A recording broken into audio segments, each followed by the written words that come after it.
Estamos de volta. O Band Entrevista desta semana fala um pouco mais sobre Taubaté com a presença do professor José Bernardo Ortiz. Elcio Costa. Professor, o senhor é conhecido pela grande maioria da população de Taubaté pela sua administração e como político. Mas o senhor é um historiador, é um profundo conhecedor da história de Taubaté com livros publicados. Esses livros do senhor, o senhor conseguiu... Como é que foi o trabalho de apuração, de levantamento de dados desse livro? E se tem livro vindo por aí? O senhor estava me falando que tem o terceiro volume da série de São Francisco das Chagas. Sai rapidamente? A gente vai ver isso sendo distribuído ainda em breve? O terceiro volume será distribuído em breve. Ele está no pré. Eu não tive recursos pessoais para fazer... vai ser um livro de 1000 páginas. O São Francisco das Chagas, o primeiro volume, tem aí 500 páginas, o segundo tem 850. Então, a obra completa vai ter 2.300 páginas, mais ou menos. Mas é um trabalho sério, é história. Está escoimada de lenda, de invenções. Foi o que eu encontrei na documentação. Eu fiz uma parte desse trabalho nos cartórios de Taubaté. Depois eu fiz um convênio com a Secretaria de Justiça do Estado para que eles nos remetessem todos os documentos que fizessem 50 anos. Então o documento que completou 50 anos, ela ia para o arquivo municipal. Que está no Museu Municipal. Que está no Museu Municipal. E dentro daí, eles receberam o tratamento contra cupim, receberam ar-condicionado para não estragar e tiveram uma muito boa chefe desse campo, que é a dona Lia Carolina Marioto, que trabalhou muito bem nisso. Então, nós temos um arquivo bom. E esse arquivo pode ser utilizado pelas pessoas. E tem, inclusive, um artigo fotográfico, porque nos meus livros eu quase não publiquei fotografia, exatamente para tornar o livro mais barato, para poder editar. Mas lá no museu tem uma coleção belíssima, porque muitas famílias depois entregaram... documentos. Para o Mistal, que é um outro museu próximo, entregaram essas fotografias. Eu criei em Taubaté, além o Mistal, esse museu histórico, eu reorganizei o Museu Monteiro Lobato, eu criei o Museu de Antiguidades Mecânicas, e o Mistal é uma coisa que está funcionando muito bem, que é o Museu da Imagem do Som. Sobre ainda a obra do senhor São Francisco das Chagas de Taubaté. No segundo volume, o senhor fez um levantamento com base em arquivo histórico dos bandeirantes que saíram daqui para criar cidades. Quantas cidades o senhor levantou?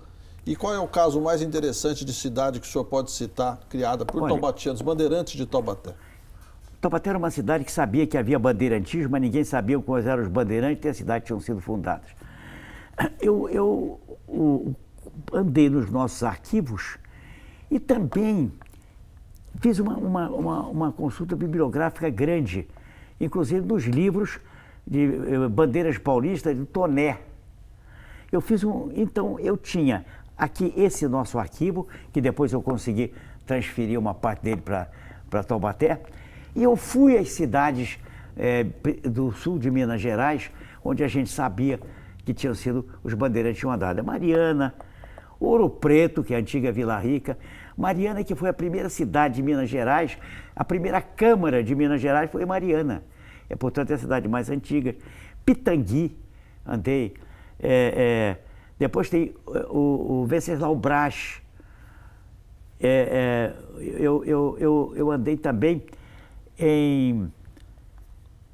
naquela cidade do sertão dos Cataguás, ali embaixo, todas elas, verificando onde havia, inclusive a Iruoca, Dias Abaixo, que são cidades mais ao sul de Minas, onde os bandeirantes tiveram jazidas, porque a cidade era feita assim, e a bandeira lá, na hora de pesquisar o ouro no lugar que havia, eles criavam um pequeno arraial em volta. Ali em volta eles plantavam víveres para que eles comessem, porque levar de Taubaté custava muito caro. E além disso, começaram a fazer casas e surgiram as primeiras. Outra cidade que surgiu na beira de uma jazida é Catas Alta, fundada também por taubatiano. Professor, Taubaté, os bandeirantes fundaram cerca de 20 cidades. o senhor acha que isso ajuda a valorizar um pouco uma outra época de Taubaté? Muitos falam de Monteiro Lobato, de uns pontos mais do século XIX e XX. Esse trabalho dos séculos XVIII, XVII de Taubaté é uma forma de valorizar isso aí hoje? Isso aí são século XVII e século XVIII. Aqui em Taubaté havia o ciclo da cana. Mas, evidentemente, que as fazendas estavam se instalando e precisava de braços. E os taubatianos saíram para caçar índio, para trazer para cá. E tinha que ser os índios longe, porque havia uma lei que impedia de caçar o índio, pegar o índio para trabalhar perto, só remunerado. Então, eles iam lá para pegar os índios, porque era permitido escravizar o índio na guerra justa, que eles chamavam de guerra, como se houvesse alguma guerra justa nesse mundo, né? Mas eles traziam para cá. E fizeram o primeiro trabalho de evangelização, porque eles levavam padres que aqui eram padres beneditinos, não vieram aqui os jesuítas. Agora, nisso aí, eles começaram a descobrir ouro. E aí Taubaté se tornou a cidade que mais explorou ouro no Brasil, fora das capitais. E aqui nós tivemos um número muito grande de bandeirantes.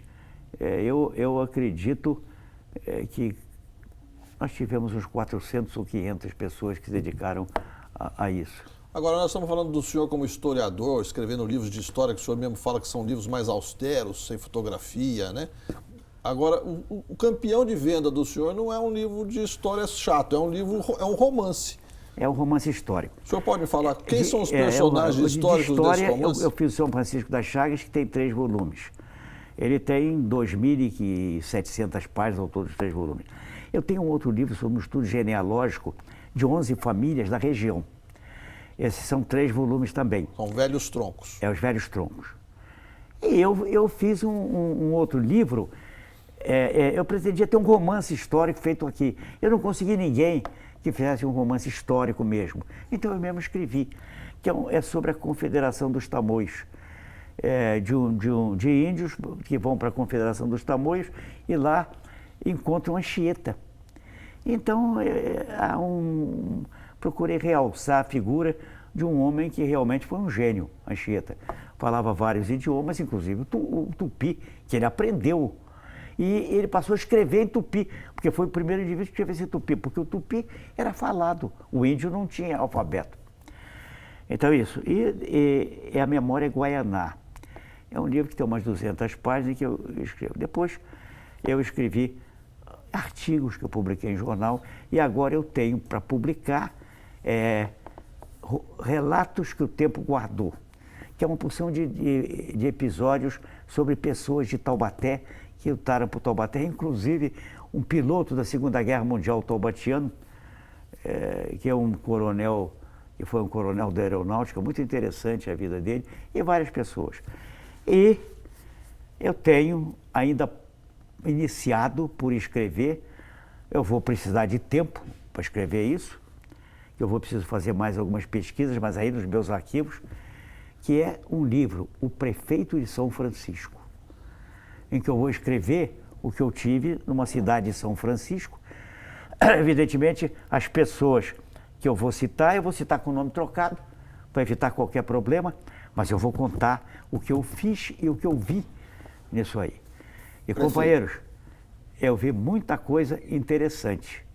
Eu vi, por exemplo, um chefe da Procuradoria de Taubaté, procurador do Estado, chefe da Procuradoria de Taubaté, defendendo propina, querendo que eu desse dinheiro a ele para que ele pudesse ficar do meu lado. Eu vi isso.